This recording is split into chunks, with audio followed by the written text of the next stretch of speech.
Okay, so perfect price discrimination is the ultimate goal, right? Charging exactly the maximum amount that each person is willing to pay for every single unit that you sell them.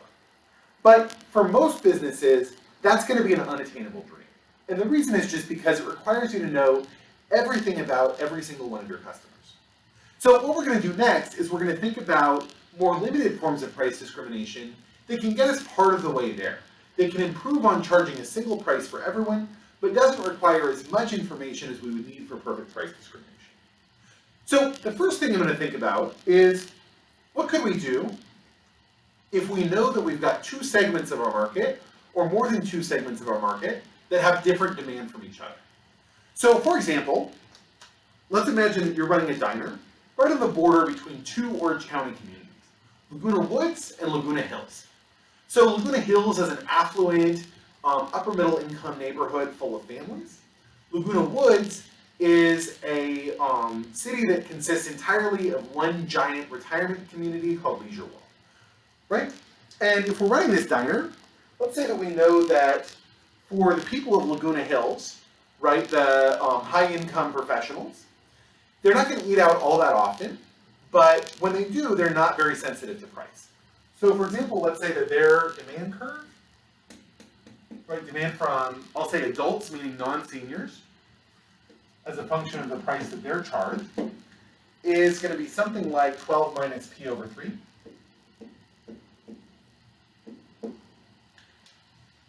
And let's say that for the seniors, right, they like to eat out a lot. They have a lot of time on their hands. They don't really like to cook, but they're very, very sensitive to price, right? They're not willing to pay very much for their meals. So let's say that for the seniors, QS is going to be, let's say, something like 16 minus PS. Great. So if we graph these demand curves,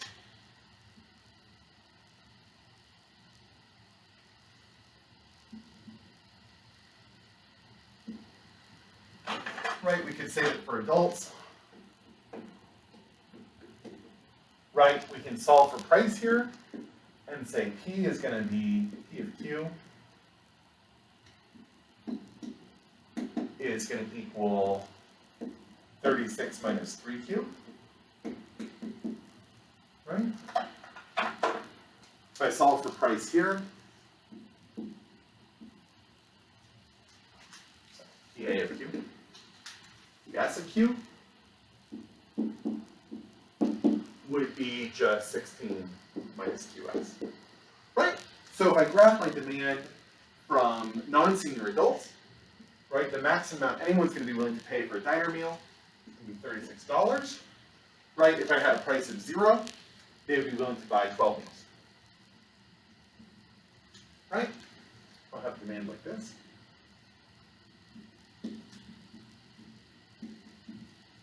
A, P, right? And then for my seniors, I'm going to say that the maximum amount anyone's willing to pay for a meal is going to be something like $16, right? If they didn't have to pay anything, they would eat out 16 times a week, right? So then I'm going to have QDS like this, right? So far so good, right? I've just got two different demand curves from these two different populations of people. And then let's say that I've got a cost function. Let's keep a really, really simple cost function. So let's just say that C of Q is going to equal 6Q, right? Which is, of course, going to mean that my marginal cost is just going to equal 6, right? So I'll have a marginal cost like this. Cool. Okay. So this is the problem that I'm facing as a firm, right? I have two different demand curves from these two different groups. I want to figure out how to make as much money as possible out of this market. So one option, of course, would be to find a market demand curve, right? I could say, add these horizontally, right? And then charge the price that's going to maximize my profit along my market demand curve. But that's probably not going to be the best I can do. The reason it's not going to be the best I can do is going to be because my demand from adults is less elastic than my demand for seniors, right? I'm likely going to want to charge a higher price to non-seniors than I do to seniors. So what can I do?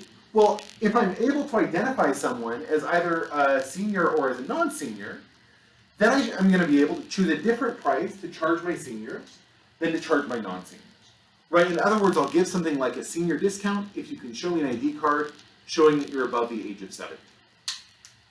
Cool.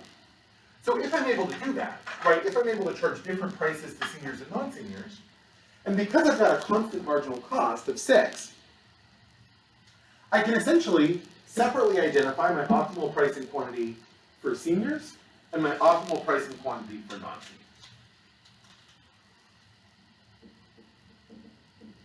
Cool. So let's do non-seniors first. Right, I've got my price here. So all I need to do is find where marginal revenue is going to equal marginal cost. Right, so my marginal revenue as a function Q of A is going to be P of Q, right, plus dP and Q times Q. So this is going to equal 36 minus 3QA, right, plus dP to Q, which is negative 3, times QA. Right, so my marginal revenue is going to equal 36 minus 6QA. Setting marginal revenue equal to marginal cost.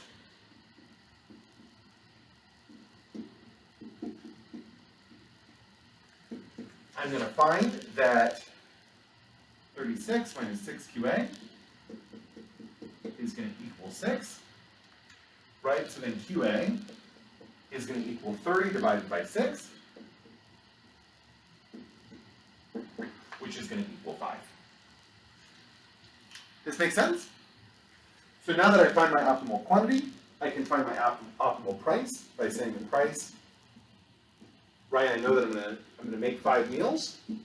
The price I'm going to charge is going to be the highest price I can charge to adult customers for 5 restaurant meals, right? Which is going to be up at my price function. I know the price of the function of Q is 36 minus 3Q. So this is going to equal 36 minus 15, right? Which is going to equal $21. Great. So I'm going to charge a price of $21 a meal to my adults, right? I'm going to sell them 5 meals a week. To find my optimal price and quantity for seniors, I'll do exactly the same thing, right? So I'll say my marginal revenue for seniors is going to be P of Q plus dP to Q times Q, right? Which is going to be 16 minus QS. dP to Q is negative 1 minus 1 times QS. So 16 minus 2QS. Right? I'll set marginal revenue equal to marginal cost.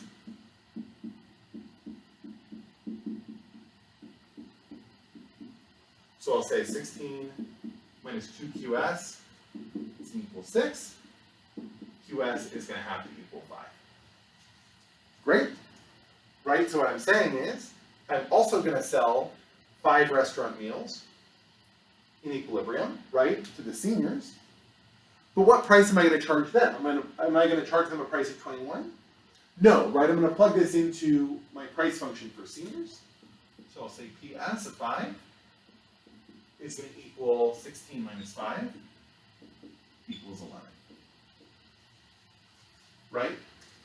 So for seniors, I'm going to charge a price of $11. So essentially what's happening here, right, is because of the fact that my seniors are more price sensitive than my non-senior adults, I'm going to maximize profits when selling to seniors, right, by selling them meals at a price of $11 a meal. In other words, giving a $10 senior discount. I'm going to maximize my prices for non-senior, or my profits for non-seniors by selling at a price of $21. Now, all told, am I going to make more profit doing this than I would by trying to charge the same price to everyone? Yes, right? By doing this, the profit I'm going to make for my non-seniors is going to be this area here, right? The profit I'm going to make from my seniors is going to be this area here. If I try to set a single price somewhere between the price of 21 or 11, right? If I set a price of 21, I get nothing from seniors. If I set a price of 11, I clearly lose a lot of income from my non-seniors, right? But if I tried to set a price anywhere in between, I would end up gaining, end up losing revenue from both my seniors and from my non-seniors, right? Because I'd be moving away from my profit maximizing price for seniors, I'd be moving away from my profit maximizing price for non-seniors, right? So in this case, I would lose this profit here to gain this profit here, which is going to be smaller. And then for non-seniors, I would lose almost everything, right? I would move down to something like this. So this isn't going to get us all the way to where we would want to be if we were price discriminating perfectly, right? We're leaving some consumer surplus for both non-seniors and for seniors, and we're producing deadweight loss, both for non-seniors and for seniors. But we're going to be able to capture more of the surplus by segmenting our market, right? By selling at different prices to seniors and non-seniors than we would have been able to do had we chosen a single price. Cool. Now, this is a kind of price discrimination that we actually see a lot of in the real world, right? So we see this, of course, with things like student discounts or senior discounts, right? Examples like the one we just went through. But we also see this sort of thing in maybe slightly subtler ways, right? So for example, in a lot of e-commerce sites, right? If you go onto Amazon, you'll sometimes see a different price based on whether you are logging on to Amazon with an Apple computer or with a PC. The reason being that Amazon has data suggesting that on average, Apple computer users have less elastic demand than do PC users, right? They're more like the adults in this problem than like the seniors. Or similarly, you might have noticed that if you want to buy textbooks, you can buy textbooks for a much lower price if you live in a developing country than if you're buying textbooks in the United States, right? This is going to be the same argument. We're going to segment our market between those with less elastic demand for textbooks and those with more elastic demand for textbooks in order for textbook companies to maximize their total profits. So great, right? So what we've said is that when you've got some demanders, right, some kinds of customers who have more elastic demand than others, you're going to be able to make more profit by charging different prices, right? By charging a higher price to those with more inelastic demand, a lower price to those with more elastic demand. But in some circumstances, you might have different kinds of demanders without having the ability to charge them different prices in that way, right? In order to do the market segmentation we were just talking about, right, the senior citizen discount, you have to be able to identify which of your customers are seniors with enough certainty to assign them a different price, right? You've got to be able to deny the discount to people who are under some age threshold because of the fact that someone can show you an ID and verify their senior citizen status. But in lots of circumstances, the different groups of demanders we might care about are not going to be identifiable in that same way. If we were still thinking about restaurants, maybe we'd ideally want to charge a higher price to people who go to a restaurant on a date than people who go to a restaurant with their friends. But it'd be pretty difficult to hand someone a menu that had a special discounted price for those who weren't romantically involved with the person they're at dinner with, right? That's going to be a very difficult thing to verify. And this is going to be true in all sorts of things, right? A lot of the ways in which some people have higher or lower elasticity of demand might come down to even psychological factors that are very, very difficult to see. So what I want to talk about next is what you can do if you're a firm with market power who wants to segment your market, right? Wants to charge different prices to groups of people that can't be observed directly, right? Or can't be offered different prices directly. So as an example of this, let's imagine I'm a grocery store selling big old cans of tomato sauce, right? And I've got two different kinds of customers. I've got regular home chefs and I've got restaurants, right? So regular home chefs, they don't buy that much canned tomato sauce, but when they do, they're also not terribly concerned about the exact price, right? They might not react that strongly to an increase of 30 cents or something to the price. But people who are buying canned tomato sauce for restaurants are going to react very strongly to changes in price, right? Because they're buying in such bulk. It's going to be very much worth it for them to go across town to find the grocery store that offers the cheapest tomato sauce. So, as a result, let's say that I've got a demand from restaurants given by something like this, right? So quantity QR P is going to be something like 20 minus 4P. And I've got a demand from normal household consumers. Something like QH is going to equal 7 minus P. Right, so this is households. This is restaurants.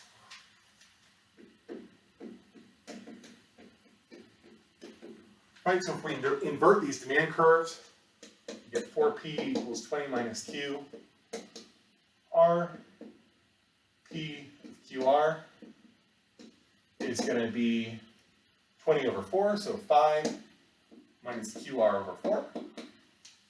Right, if I invert my demand curve here, I'll say PH, QH, 7 minus QH.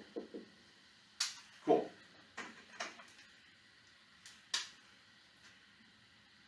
If we graph these things, right, we'll say that the highest price that the restaurants are willing to pay is going to be $5. Highest price that the home consumers are going to be willing to pay is $7. Right, the most tomato sauce that the restaurants will ever buy, 20 cans. The most tomato sauce that home consumers ever going to buy is 7 cans. Right, so I'll have a relatively inelastic demand for my home consumers, and I'll have a relatively elastic demand from my restaurant consumers.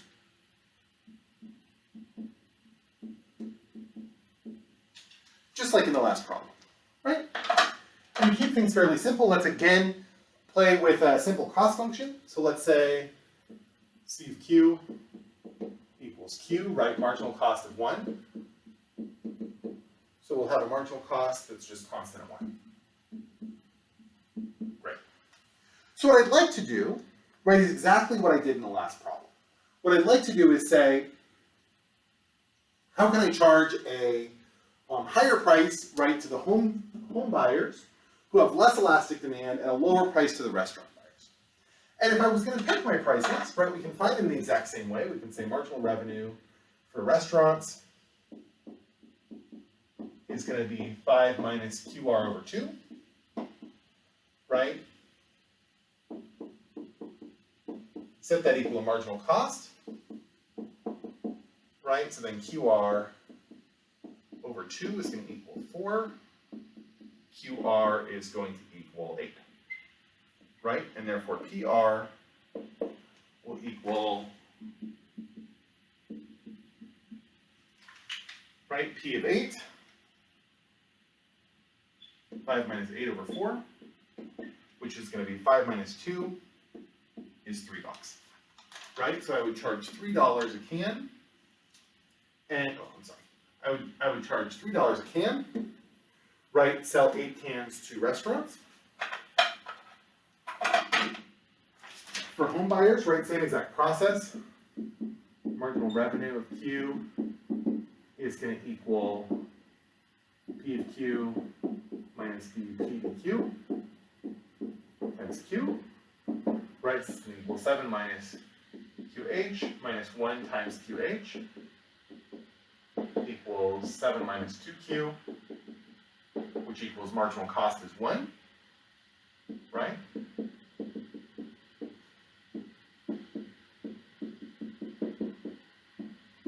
This is going to tell me that QH is going to be 7 minus 1 over 2, which is going to be 3. Yeah? And then what's my price? I'll plug it back into my price function here, right? So it's going to be 7 minus 3 is $4. So for my home consumers, right, I'm going to sell 3 cans of tomato sauce to each of them at a price of $4. Cool. So this is what I would like to do, right? These are the prices I would like to charge. $3 to the restaurant, $4 to the home consumer.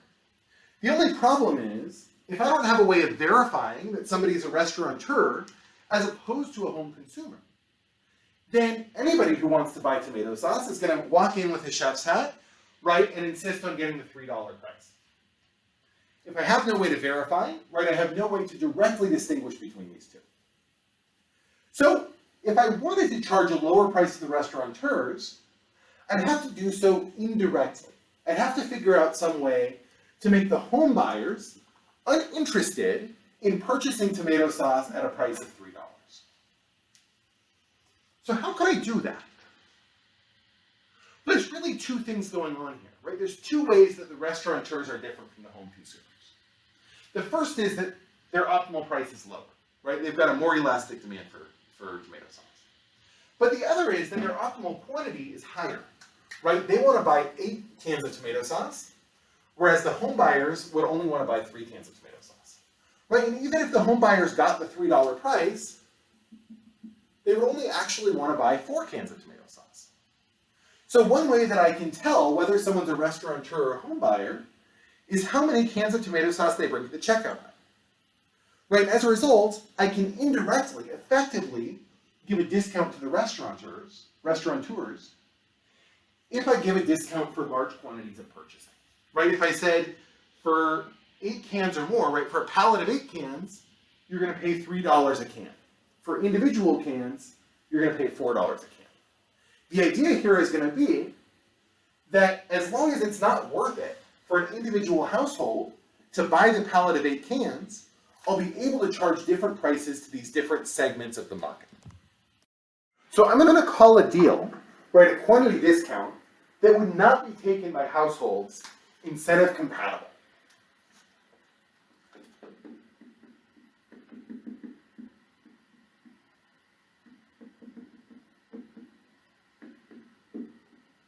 And this essentially means it's going to be a deal that is not optimal to accept for the less elastic consumer, right? The consumer that we want to charge the higher price.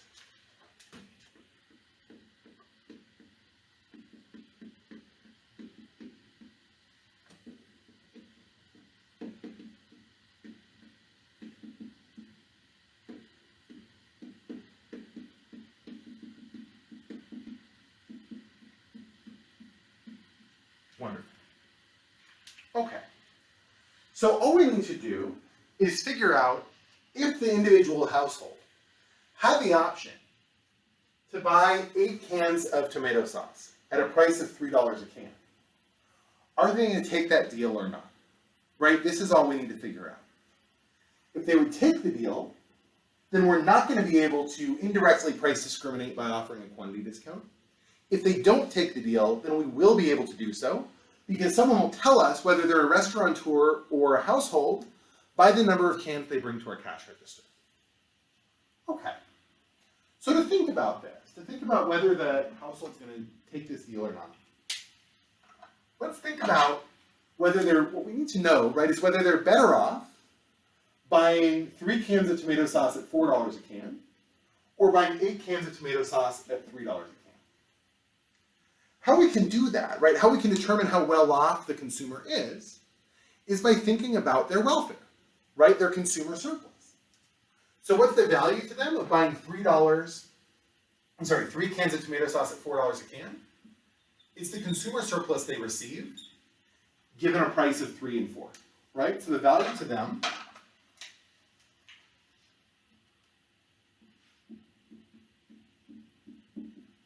of Q equals 3, P equals 4 is the consumer surplus, which is of course going to be the area of this triangle here, right? So that would be 7 minus 4, right, the height, times the width, times 3 minus 0, times 1/2, right? The area of our triangle, which is of course going to be 3 times 3 over 2 is 9/2. Great.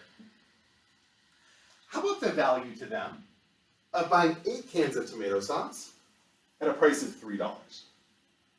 Well, to think about this, let's think about what they gain and what they lose by taking that deal.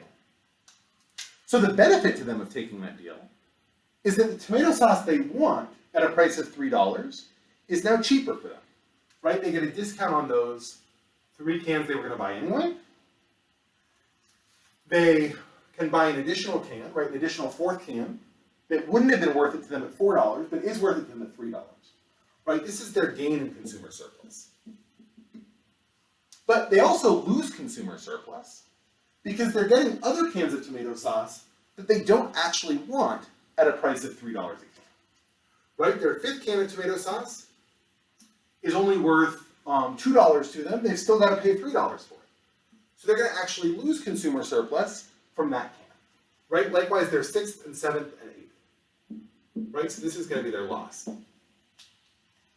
So all we need to know is their gain bigger or smaller than their loss? I'm sorry, I'll get rid of this so that the colors aren't confusing. Right, is their gain bigger or smaller than their loss? So we can figure this out by basically calculating the area of these two trapezoids. Right, so their gain is going to be this rectangle here, right, with a height of 1 and a width of 3, right, 1 times 3, plus this little triangle here, right, with a height of 1/2 and a width of 1/2, right, so plus 1/2. So their gain in consumer surplus is going to be $3.50.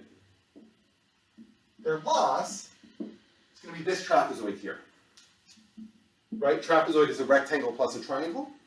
So if I think about the rectangle, that's basically this last unit that they didn't want at any price at all. Right, so this rectangle's got a length of 1 and a height of 3. Right, 1 times 3 is the rectangle. And then the triangle is going to be 3 times 3, right, rise times run, over 2. So this is going to be, right, 3 plus 9 halves, or if you prefer 15 halves, which is going to be 750. So in this case, right, the loss is larger than the gain. The home consumer is going to be better off buying the 3 cans of tomato sauce separately at a price of $4 each than having to get a whole pallet of 8 cans of tomato sauce in order to get a $1 per unit discount. In this case, right, our bulk discount is incentive compatible. The restaurateurs are going to take it with no question. The households are going to not take it because it's not worth it to them to buy way more tomato sauce than they need in order to get that reduction in price. If it hadn't been incentive compatible though, right, if the households also would have been willing to buy 8 cans of tomato sauce at a price of $3, then if the firm wanted to indirectly price discriminate, it would have either had to lower the price they were going to charge for individual cans, right, to reduce this gain, or they would have had to increase the number of cans you need to buy in order to get the discount, and thereby lower the price, right, to increase the household's loss. Both of those would have been costly to the firm because it would mean that they couldn't charge the profit maximizing amount to the households and the profit maximizing amount to the restaurants. So the conclusion from this is, in some circumstances, indirect price discrimination can be as effective, can be as profitable for firms as direct market segmentation, but it's never going to be more profitable, and sometimes it's going to be less profitable. Now, just like market segmentation, indirect price discrimination is something we see in the real world all the time. Not every bulk discount represents indirect price discrimination, right? Sometimes you're going to get a bulk discount because it's actually cheaper for a firm to stock large pallets of tomato sauce than to individually scan separate cans of tomato sauce, right? Or you might have a bulk discount, as we'll talk about in a minute, to try to basically give people an incentive, individuals an incentive to buy more than they would otherwise. But in many circumstances, bulk discounts are there for exactly this reason, right? Exactly to differentiate between consumers who have relatively more elastic demand because they're buying lots and lots of stuff, and consumers that don't have as elastic demand and are buying smaller amounts of stuff. We'll also see indirect price discrimination with, for example, the way that goods can be bundled with each other, right? If I wanted to, if we were talking about the restaurant on a date, right? If I wanted to make more money off of people on a date than I did off of people who are out to a restaurant with friends, maybe I would charge a premium for datey things, right? Things like bottles of wine or flowers at the table. I don't know. I don't go on dates, right? This can also be a reason to offer premium and regular versions of the same product, right? For example, charging a large amount to sell someone a car with an unusual color. So the main point here, right, without being able to directly observe someone's type, we can still charge different amounts to different types, as long as we take advantage of other differences in the behavior of the two groups of people, right? Like, for example, the more elastic consumers wanting to buy larger quantities of a product. Wonderful.